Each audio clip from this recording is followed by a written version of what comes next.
কাইয়ুম চৌধুরী আমাদের কাইয়ুম ভাই, কিন্তু আমার বাবার জন্ম 1931-এ, কাইয়ুম ভাইয়ের 1932, মানে পিতার বয়সে।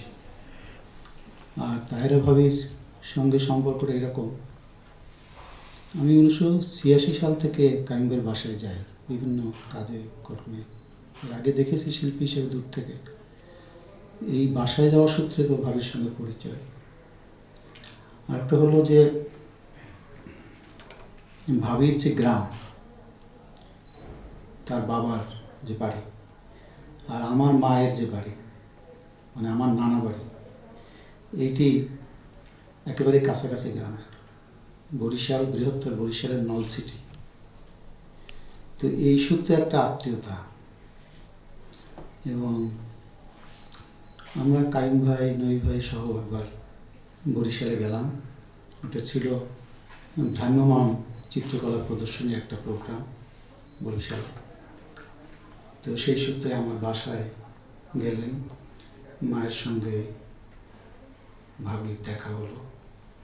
তখন বুঝলাম যে পাশাপাশি গ্রামের দুই মেয়ে এরকম দেখা হলে কী ধরনের আবেগ সৃষ্টি হয়। তো এখন এর মধ্যে যেটা আমাদের ডিন বলে গেছেন যে আসলে এর মধ্যে একজনও ঠিক শিল্পী হিসাবে আসতে পারেননি। এর মধ্যে ব্যতিক্রম শুধু তাহেরা ভাবি। তার কাছে তার ছাত্র জীবনেরও কিছু কাজ ছিল এবং পরবর্তীকালেও তিনি ছবি কিছু এঁকেছেন। এবং আরও পরে গিয়ে, যেমন 2003 সালে যে এক্সিবিশনের কথা বলা হলো, তাহেরা ভাবির যেটা হলো সেটা 2003 সালে চিত্রকে হলো। সেই এক্সিবিশনের আগে মানে কাইয়ুম ভাইয়ের সঙ্গে তাহেরা ভাবি অনেক ওয়ার্কশপে, বেঙ্গল থেকে বা অন্য ওয়ার্কশপে তিনি মানে ভাবি হিসেবে যেতেন, মানে কাইয়ুম ভাইয়ের সঙ্গে যেতেন। কিন্তু একটা পর্যায়ে ভাবি একটু বিদ্রোহ করলেন। সেই বিদ্রোহটা হলো, এবং বেঙ্গলের তখন সুবীর চৌধুরী পরিচালক, তাকে বললেন যে আমাকে তোমরা মানে এই মিসেস কাইয়ুম চৌধুরী হিসেবে দাওয়াত দিলে আমি যাব না, আমাকে যদি শিল্পী হিসেবে দাওয়াত দাও তাহলে যাব। তো তারা তার এই প্রস্তাবটি, বা এটা একটা বিদ্রোহ বা প্রতিবাদ, কিন্তু এটাকে তারা অত্যন্ত সুন্দরভাবে গ্রহণ করলেন যে একজন শিল্পীর যথাযোগ্য বক্তব্য। এবং তারপর থেকে বেঙ্গল ভাবিকে শিল্পী হিসেবে দাওয়াত দিতেন। এবং কাইয়ুম ভাই এত বিবেচনাবোধ সম্পন্ন একটি মানুষ ছিলেন যে ভাবির সব কিছুতে তিনি এই সাহচর্য দিয়ে তাকে মানসিক শুশ্রূষা দিয়েছেন যতদিন ছিলেন। এবং জাবের যখন বড় হলো তখন তো জাবের এখানে একটা ভূমিকা পালন করেছে। আর তার ভাই বোনদের, বিশেষ করে কাইয়ুম ভাইয়ের সঙ্গে কাইয়ুম ভাই শ্যালিকাদের যে সম্পর্ক, সে অসাধারণ সব সম্পর্ক। এবং সেইখানে ভাবির ভূমিকা সেটা ছিল মানে অতুলনীয়, মানে সাধারণত এরকম হয় না। তো আমি শিল্পী হিসাবে আমি লিখেছিলাম সেই 2003 সালের চিত্রকের এক্সিবিশন নিয়ে প্রথম আলোতে। আমার শিরোনাম ছিল সারল্যই তার বড় গুণ। এই সারল্য শুধু চিত্রকলার ক্ষেত্রে নয়, তার জীবনের ক্ষেত্রেও একটা বড় গুণ। এই গুণটা সবসময় পাওয়া যায় না। তো এই বলে আমি শেষ করছি।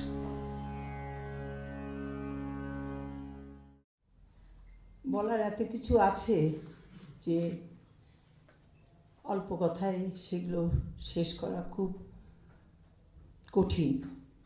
আমার আগে যিনি বলে গেলেন তিনি অনেক কথা বলেছেন, এবং আমার ইচ্ছা হচ্ছিল তিনি আরও অনেক কথা বলুন, আমরা শুনতে চাই সব কথা। তবে শিল্পীদের তো চিনি, তারা শোক বেশি পছন্দ করেন না, তারা আনন্দ পছন্দ করেন। তা আমি এখানে শোকের কথা বলবো না, কষ্টের কথা বলবো না, হারানোর কথা বলবো না।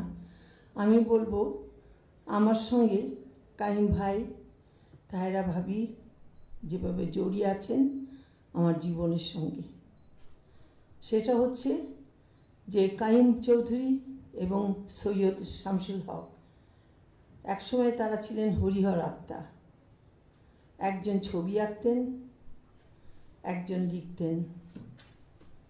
এবং সৈয়দ হকের প্রথম জীবনের যত লেখা আছে প্রেমের উপন্যাস বা রোমাঞ্চকর কিছু, তার ভেতরে কাইম ভাইয়ের একটা চরিত্র কিভাবে কিভাবে ছদ্মবেশে হোক বা থেকে গেছে। কাইম ভাই তখন শিল্পী হিসেবে যে আশা আকাঙ্ক্ষা, যে উদ্দীপনা, যে হতাশা, যে কষ্ট, যে স্বপ্ন, সেগুলো কিন্তু সৈয়দ হক তার লেখার ভেতরে ফুটিয়ে রেখে গেছেন। একেবারে হুবহু তো নয়, উপন্যাস তো হুবহু হয় না, মানুষের জীবন নিয়ে লিখলেও হুবহু হয় না, সেখানে অনেক কথা থাকে, কল্পনা থাকে, অনেক ধরনের জিনিস মিশেল থাকে। তো সেখানে কাইম ভাইয়ের চরিত্রটা খুব ভালোভাবে বোঝা যায়। কাইম চৌধুরী ছিলেন সৈয়দ হকের জীবনের একজন অঙ্গাঙ্গী, একদম এমন ধরনের বন্ধুত্ব যে যেখানে যদি বছর পর বছর কোনো কথা নাও হতো, কিন্তু আমি জানতাম যে একজন আর একজনের জন্য সর্বদাই প্রস্তুত। তো অনেকক্ষণ তাহেরা ভাবিকে দেখে, তাহেরা ভাবি তখন কিন্তু সৌন্দর্যের খুব নাম ছিল, তাকে কিন্তু অনেকে ব্রিজিট বার্ডট বলে ডাকতো। আপনারা হয়তো জানেন যে ব্রিজিট বার্ডট একজন অভিনেত্রী ছিলেন, খুব নামকরা অভিনেত্রী ছিলেন সেই সময় 60-এর দশকে, এবং তাহেরা ভাবিকে অনেকে ব্রিজিট বার্ডট বলে ডাকতো। এবং কাইম যদি বলছেন দেখতে ব্রিজিট বার্ডটের মতো না, সৈয়দ হক দেখে বলেছেন হ্যাঁ তাই তো মনে হচ্ছে, কাইম এটা চলবে। এবার এই কথাটা তাহেরা ভাবি সবসময় লিখেছেন যে চলবে বলেছে, অর্থাৎ সৈয়দ হক বলেছেন এই মেয়ে চলে যাবে, নিয়ে নাও, অসুবিধা নাই। তো আমি যখনই তাহেরা চৌধুরীর বাড়িতে যেতাম, কাইম ভাইয়ের ওখানে যেতাম, তাহেরা ভাবি খুব বকা দিতেন সৈয়দ হককে। তার কাইম ভাইকে তো দিতেনই, সেই সঙ্গে সঙ্গে সৈয়দ হকও বক। তার অসুখের সময় যখন কোনো জাভেদ কোনো ওষুধ খাওয়াতে চাইতো, তখন তাহেরা ভাই বলতেন এটা কি মঞ্জু বলে দিয়েছে, এটা কি খেতে হবে, এটা কি মঞ্জু বলেছে। এমনকি সাধারণ ডাক্তার যারা মেডিসিনের ডক্টর ওষুধ দিয়েছেন, সেই ওষুধ তাহেরা ভাবিকে দিতে গেলে তাহেরা ভাই বলতেন এটা কি মঞ্জু বলে দিয়েছে। মঞ্জু তো মাথা খারাপের ডাক্তার, সে তো আর সেই শারীরিক অসুখের কোনো ওষুধ দিতে পারে না। কিন্তু তাহেরা ভাবির বিশ্বাস আমি যদি সেই ওষুধও দিই, তাই সেই ওষুধও তিনি খাবেন। আমাকে খুবই স্নেহ করতেন, খুবই ভালোবাসতেন। তার ছবির কথা কি বলবো। সৈয়দ হক একটি ছবির কথা তাহেরা ভাবির সঙ্গে আলাপ হওয়ার পরপরই আমাকে বলেছেন যে তাহেরা নিজে একটু কষ্ট করে ছবিগুলো আঁকছেন না, তার হাত কিন্তু অত্যন্ত ভালো। সৈয়দ হক একটি ছবির কথা বারবার বলতেন যে তাহেরা ভাবি তার অল্প বয়সে এঁকেছিলেন একটা বিশাল এনভেলাপ, একটি মেয়ে নিয়ে চুপ করে বসে আছে বিছানায় উপর হয়ে, তার সামনে বিশাল একটি এনভেলাপ। সেই ছবিটার কথা প্রায় সৈয়দ হক বলতেন, এবং বলতেন যে একটি বিরাট এনভেলাপ একটি মেয়ের সামনে বিছানায় পড়ে আছে, সেই এনভেলাপ যে কত কথা বলছে মানুষের জীবনের, কত রকমের মানুষের দুঃখ কষ্ট যন্ত্রণা প্রেম আবেগ ভালোবাসা সেই খামের ভেতরে আছে। সেই বিশাল এনভেলাপটা, সেই বিশাল খামটা সব কিছু প্রকাশ করছে। তার ভেতরে যে সম্ভাবনা ছিল, সেই সম্ভাবনাটাকে তাহেরা ভাবি নিজেও জানতেন, এবং সে সম্পর্কে তিনি নিজে গর্বিত ছিলেন। যে কারণেই তিনি বলেছেন যে তাকে যদি দাওয়াত দেওয়া হয় তাহলে তিনি কখনোই মিসেস কাইম চৌধুরী হিসেবে যাবেন না। সেখানে তার স্বনামে নিজের যে প্রতিভা, নিজের যে ক্ষমতা, নিজের যে শিল্পী বলে তার যে গর্ব, যে অহংকার, সেই অহংকারের বিনিময়ে তিনি সেখানে যাবেন। আমি তার জন্য তাকে শ্রদ্ধা করি, এবং তার এই মনোবৃত্তি আমার নিজেরও আছে, এবং আমিও সেটা বিশ্বাস করি। আমি নিজের চলার পথেও অনেক সময় তাহেরা ভাবি যে কাজগুলো করেছেন সেগুলো করার আমি চেষ্টা করেছি। আরেকটি কথা হচ্ছে যে তাহেরা ভাবির যে বাসাটা ছিল পুরানা পল্টনে, অনেক দিন আগে, সে 40, 50, 60 বছর আগে, সেই বাসার সামনে তারা দোতলা বাড়িতে থাকতেন, এবং সামনে একটা বিশাল বারান্দা ছিল, ছাদ, বারান্দা ঠিক নয় ছাদ। বাদাম ভাজা খেতাম আর গল্প করতাম, আর তাহেরা ভাবি আর কাইম ভাইয়ের মুন্ডুপাত করতাম, কারণ তারা বাসায় নেই বলে। কিন্তু বাসায় একদিকে নেই, একদিকে অন্যদিকে আমরা খুবই খুশি তারা বাসায় নেই বলে, একটা অজুহাতে তো তার বাসায় এসছি। তো সেই সব স্মৃতির কথা মনে পড়ে, এবং সেই সমস্ত বন্ধুত্বের কথা মনে পড়ে। তাহেরা ভাবির হাতের রান্না এত সুন্দর ছিল, তিনি মুরগিটা এত সুন্দর রান্না করতেন। সৈয়দ হক প্রায় বলতেন যে তাহেরা খুব সুন্দর মুরগি রান্না করে। এবং সৈয়দ হক এই সমস্ত মানুষগুলো আমার জীবনে এসেছিলেন এবং আমি তার জন্য বড় কৃতজ্ঞ এবং সৃষ্টিকর্তার কাছে প্রণত এই কারণেই যে এই ধরনের মানুষের সঙ্গে আমার জীবনে চলার পথ শুরু হয়েছিল এবং তার জন্য আমি তাদের কাছে খুবই কৃতজ্ঞ। তারা এভাবে চলে গেছেন, অবশ্য চলে যেতেই হবে, আমিও কয়দিন পরে চলে যাব, কিন্তু তারা ভাবি আমার মনের ভেতরে যে একটা শৈল্পিক যে একটা ধারণা, যে একটা শিল্পের প্রতি যে ভালোবাসা এবং শিল্পকে কল্পনা করব, আমি আশা করব, আমি দোয়া করব তিনি যেখানেই যান সেখানেই যেন তিনি ভালো থাকেন, সুস্থ থাকেন এবং কাইম ভাইয়ের সঙ্গে যেন তার দেখা হয়, সৈয়দ হকের সঙ্গে যেন তার দেখা হয়। আমি এই কামনা করে আমার এই বক্তব্য এখানে শেষ করছি। সকলকে ধন্যবাদ। সমবেত সুধীজন, আমিও আনোয়ারা ভাবির মতো বলতে চাই যে আজকে দুঃখ বিষাদ আমাদেরকে নানাভাবে আচ্ছন্ন করে, তবু আমি একটু আনন্দের কথাই বলতে চাই। অনুষ্ঠানের শুরু হলো ভরা থাক স্মৃতিসুধায়, আমাদের প্রত্যেকের অন্তরই ভরে আছে এই স্মৃতি এবং সুধায়, এবং সেটা যে কত বড় পাওয়া আমাদের জীবনে আমরা প্রত্যেকেই আমরা সেটা নানাভাবে জানি। কাইম ভাই তাহেরা ভাবির সঙ্গে সম্পর্ক, সান্নিধ্য, স্নেহ, ভালোবাসা এবং বিপুলভাবে আমাদেরকে আলিঙ্গন করে নেওয়া, জীবনের দীর্ঘ পথ চলা, এই সব কিছু মিলে মনে হয় যে আনন্দের উপাচারগুলো বহুভাবে আমাদেরকে ভরপুর করে রেখেছে। যে তাহেরা ভাবির সঙ্গে ছোটদের যে একটা আশ্চর্য সমীকরণ হতো, সেটা আমরা একেবারে সেই সূচনা থেকেই দেখে আসছি। 69 সালে যখন প্রথম কাইম ভাইয়ের বাসায় আমরা ঢুকলাম, সেই শাসের লেনের সেই বাড়ি এখনও স্মৃতিকে নানাভাবে হানা দেয়। সেই বাড়ি, সেই সিঁড়ি, ঘোরানো সিঁড়ি, বাড়ির সামনে অর্ধবৃত্তাকার যে ঘরগুলো, এরকম বাড়ি কিন্তু আর দ্বিতীয়টি ঢাকা শহরে নেই, ছিল না। ওরকম একটু অর্ধবৃত্তাকার ঘরের বাড়ি ছিল, কিন্তু সব মিলে। আর সেই ঘরের ভেতরটা বোধহয় আরও বড় আশ্চর্য একটা গৃহ, যেখানে সকলেরই একটা অসাধারণ প্রবেশের অধিকার সকলে অনুভব করতেন এবং একেবারেই ছোট পরিসর ঘরগুলো বলা যায়, কিন্তু বিশাল হৃদয় সেখানে মেলে ধরেছিলেন কাইম ভাই ভাবি। আর কত রকম সেই স্মৃতি, যে কোনো দিন এমন হয়নি যে সেই বাড়িতে গেছি আর আমরা আপ্যায়ন এবং ভাবির হাতের রান্না, বিশেষ করে সেই কোনো রকম সেই পায়েস, সেই নানা রকম তার যে দক্ষতা এবং তার সঙ্গে যে স্নেহ, সেই স্পর্শ এবং সেই রকম একটা অভিজ্ঞতা না নিয়ে ফিরিনি। আর আজকে এখানে মনে হচ্ছিল যে যখন সেই ছবিগুলো দেখছিলাম, সেই মানুষগুলো, হক ভাই তো বটেই, সৈয়দ শামসুল হক, গাজী শাহাবুদ্দিন আহমেদ, তার সঙ্গে যে আরও অনেক মানুষ, শামসুর রহমান, আরও অনেক নাম করা যায় ওই 60-এর দশকের। এবং এই সবগুলো মানুষ কিন্তু খুব একত্রে মিলেমিশে তারা একটা পথ কেটে দিয়েছিলেন আমাদের জন্যে। আর আমরা যারা পরে এসেছি তারা ওই পথটা ধরেই আমরা আবার সামনে এগোবার একটা ভরসা পেয়েছি। আর সেখানে আমার মনে হচ্ছিল যে শামসুর রহমানের পেছনে আমরা জোহরা ভাবিকে দেখি। শামসুর রহমানের বিধ্বস্ত নীলিমার উৎসর্গপত্রেও তিনি ভাবিকে একটা, ভাবির আকুতিগুলো মিলিয়ে একটা উৎসর্গপত্র রচনা করেছিলেন। বা আরও প্রত্যেকের সঙ্গে আমরা এরকম, গাজী ভাইয়ের সঙ্গে আমরা বিথি ভাবিকে পাই। আমরা এই পাওয়াটার তো একটা এইরকম নয় যে তারা সহধর্মিণী, তারা সহকর্মিণীও বটে। আর খুব বড়োভাবে তাহেরা ভাবিকে আমরা সেই জায়গায় দেখি। এবং আমি এমন ব্যক্তিত্বময়ী, এমন স্নেহশীল মানুষ খুব কম পেয়েছি। এবং তিনি একজন সজাগ, সক্রিয় ব্যক্তিত্ব।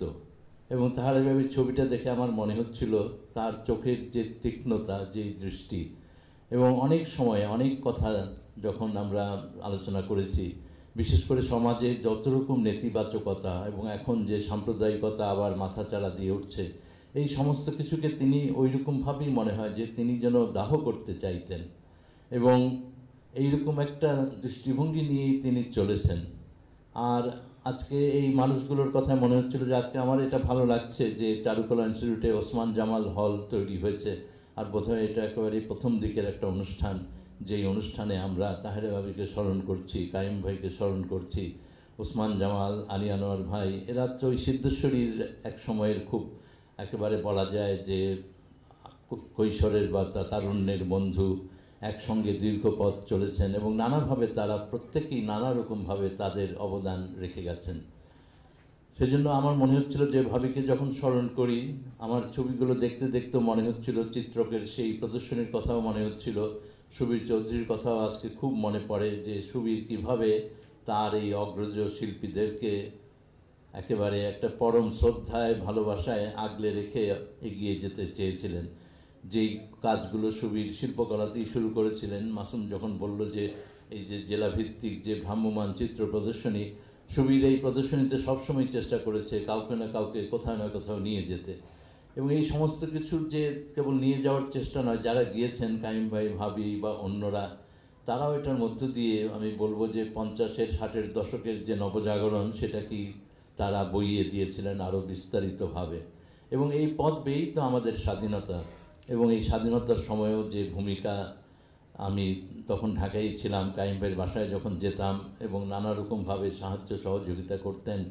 ভাবির নিজের পরিবারেরও মুক্তিযুদ্ধে যোগ দিয়েছেন, ভয় ভীতি সবার মধ্যেই ছিল, কিন্তু সবসময় যেন একটা উৎসাহ নিয়ে, একটা প্রেরণা নিয়ে আমরা সেখান থেকে ফিরতে পারতাম। তার ড্রয়িং দেখে মনে হয় যে তিনি কিন্তু যখন আবার শুরু করলেন, তিনি ওই 50-এর দশক থেকে শুরু করেননি। তিনি যে একটা সম্পূর্ণ যে একটা শিল্প দৃষ্টি নিয়ে তিনি যে পথটা অতিক্রম করেছেন, সেটারই প্রতিফলন তার এই আঁকা আঁকিতে রয়ে গেছে, তার চিত্রে রয়ে গেছে, আর তার ব্যক্তিত্বে সেটা অনেক অসাধারণভাবে প্রকাশ পেয়েছে। একটা দৃঢ়তা, ঋজুতা, আর একটা অসাধারণ একটা ভালোবাসা, বোনের মমতা, মায়ের স্নেহ, এই সব কিছু মিলে আমরা খুবই খুবই সৌভাগ্যবান। আর আমি এটাও জানি যে আমাদের পরের প্রজন্মেও অনেক মানুষ তার কাছে এসে তার দ্বারা এই স্নেহ, ভালোবাসা এবং তার প্রেরণায় তারা নিশ্চয়ই অনেক রকমভাবে শক্তি খুঁজে পেয়েছে। তো আজকে আমি শক্তিটাই খুঁজে পাই, আমি এই ভালোবাসাটাকেই খুব বড়োভাবে দেখি, এবং তার প্রতি যে চারুকলাতেই আজকে এরকমভাবে আমরা একত্র হতে পারলাম, আমি আয়োজকদেরকে কৃতজ্ঞতা জানাই যে একটা যথাযথ একটা আয়োজন করে আমরা অন্তত আমাদের মনের ভাবটা কিছুটা হলেও লাঘব করতে পারতাম, এবং এই অসাধারণ যুগলের প্রতি আমাদের পরম পরম শ্রদ্ধাটুকু আমরা নিবেদন করতে পারছি। সকলকে ধন্যবাদ।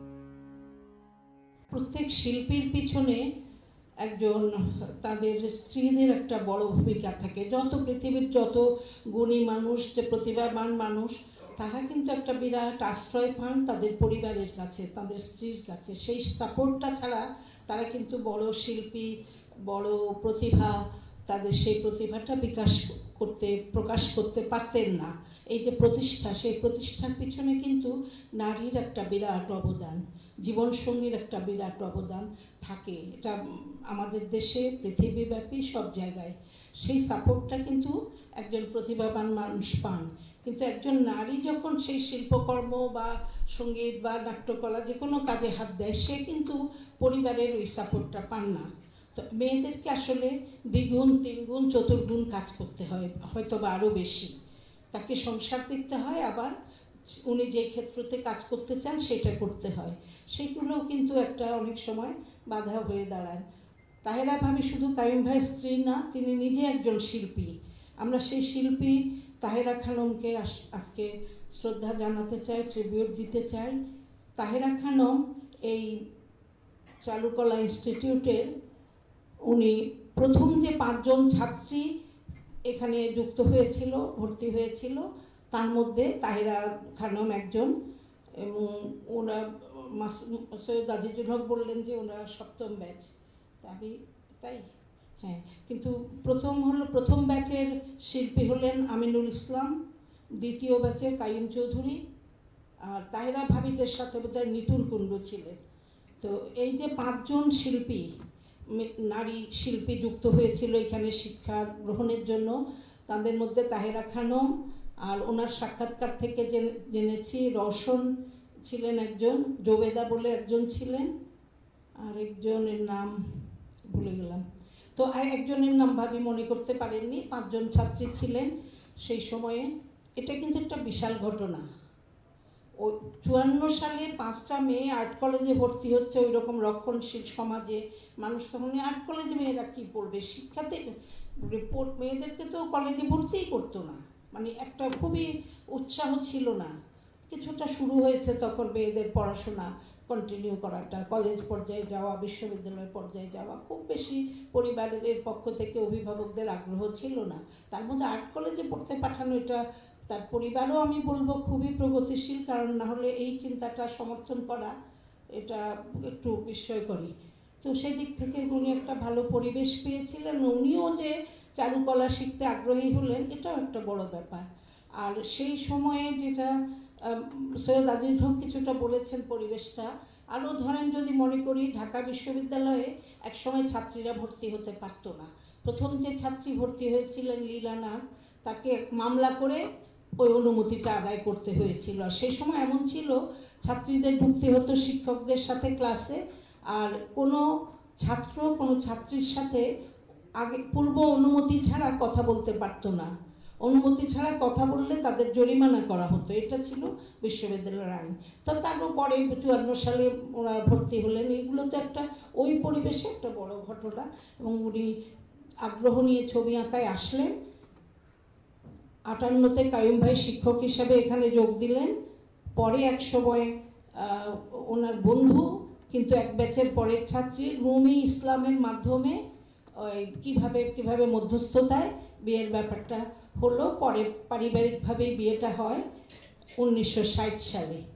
কাইয়ুম চৌধুরীর সাথে তাহেরা খানমের বিয়ে হলো। তো এই যে বিয়ের পরে ছবি আঁকায় কিন্তু ওনার আগ্রহ ছিল। উনি বিভিন্ন সময়ে নিজের মতো করে উনি কাজ করেছেন, কিন্তু প্রদর্শনী অনেক বেশি করেননি। প্রফেশনাল শিল্পী হিসেবে নিজেকে প্রতিষ্ঠা করতে পারেননি।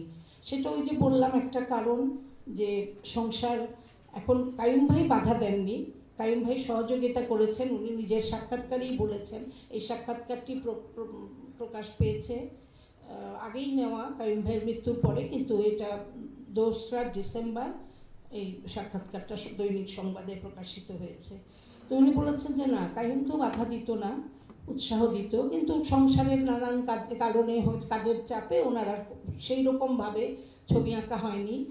আর একটা কথা উনি, এটা সব মেয়েদেরই হয়। আমি আজকে যারা চিত্রকলা শিক্ষা নিচ্ছেন যে ছাত্রীরা বা পাশ করে বেরিয়েছেন, তাদেরকে বলবো সব প্রতিকূলতার মধ্যে লড়াই করে কিন্তু ছবি আঁকাটা চালিয়ে যেতে হবে, নিজেকে প্রতিষ্ঠা করতে হবে। সংসারের দায়িত্ব তো থাকবেই, আর সংসারের দায়িত্বটা শুধু মেয়েদের একার না।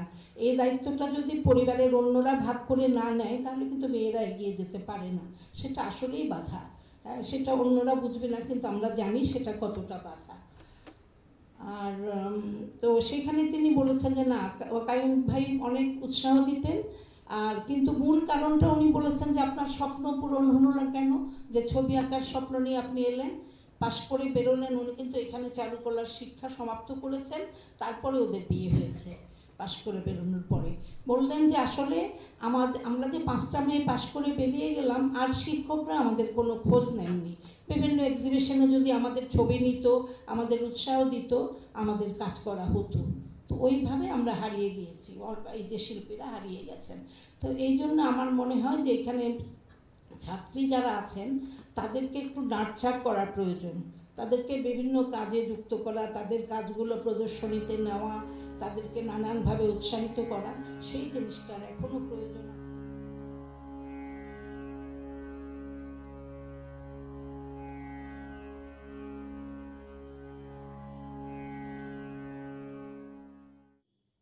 শিল্পী কাইয়ুম চৌধুরী আমার পরম প্রিয় কাইয়ুম ভাই এবং ভাবি তাহেরা চৌধুরী, দুজনের কথা মনে আসলেই বিশ্বাসী হতে চায় না তারা নেই। আর কাইয়ুম ভাই সবসময় যিনি তার বয়সটা ধরে রেখেছিলেন একটা নির্দিষ্ট ফ্রেম, 27 বছরের যুবা। 27 বছর এই জন্যই বললাম যে এ বয়সে মানুষকে এমন উন্মাদনা পেয়ে বসে কাজের, যে শুধু এগুতেই চায়, পিছুতে চায় না। ঠিক কায়েম চৌধুরী এইরকমই ছিলেন। নব উদ্যমে ঝাঁপিয়ে পড়তেন যে কোনো কাজে। তার এই তারুণ্য ঈর্ষণীয় রকম, এবং তাহের চৌধুরী তাকে দিতেন উদ্যমের পেছনকার সাহস এবং শক্তিটুকু।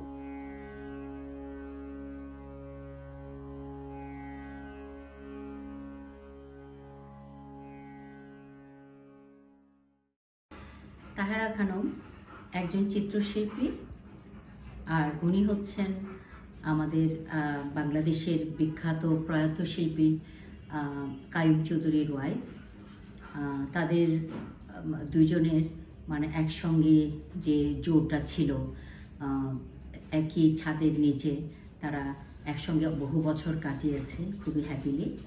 এবং আমি যখন প্রথম চারুকলায় ভর্তি হয়েছিলাম তখন থেকে আমি স্যারকে খুবই পছন্দ করতাম, এবং বলতে গেলে কাইয়ুম চৌধুরীর খুব স্নেহের ছায়ায় আমি মানে আমার চারুকলার দিনগুলো কেটেছিল।